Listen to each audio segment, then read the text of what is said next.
কারণ তোমার স্বামী সব সময় দোয়া করত। তোমার স্বামী সব সময় আল্লাহকে বলতো, আল্লাহ আমার যে বউটা আমার হুকুম ছাড়া ফাতেমার জন্য দরজা খোলে না, আমি একটা গরিব কাঠুরি, আমার বউকে জীবনে কিছুই দিবার পারিনি, আল্লাহ আমি স্বামী হয়ে তোমার কাছে দোয়া করি, আমি আমার বউয়ের প্রতি খুশি হইয়া বলতেছি, আল্লাহ আমার বউটাকে তুমি সবার আগে জান্নাত দিও।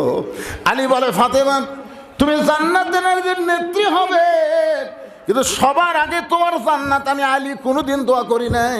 কিন্তু জামিলার স্বামী কাঠুরিয়া দোয়া করার কারণে আল্লাহ বিবির জন্য স্বামীর দোয়া কোনোদিন ফিরায় না।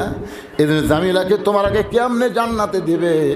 আল্লাহ একটা উপায় বের করে বললেন, জামিলা যে উটের ফিরে চড়ে ফাতেমা জান্নাতে যাচ্ছে, ওই উটের নিচের ওন্নাটা টেনে টেনে ফাতেমাকে জান্নাতে নিয়ে যাও। ফাতেমা তুমি মনে করবা যে আমি জান্নাতে যাচ্ছি সর্দারিনী হয়ে, আমি জান্নাতে যাচ্ছি, কিন্তু আল্লাহর মক্কর হলো উটের পিঠ থেকে তোমার পা জান্নাতে দেওয়ার আগে ওই জামিলার পা জান্নাতে চলে যাবে।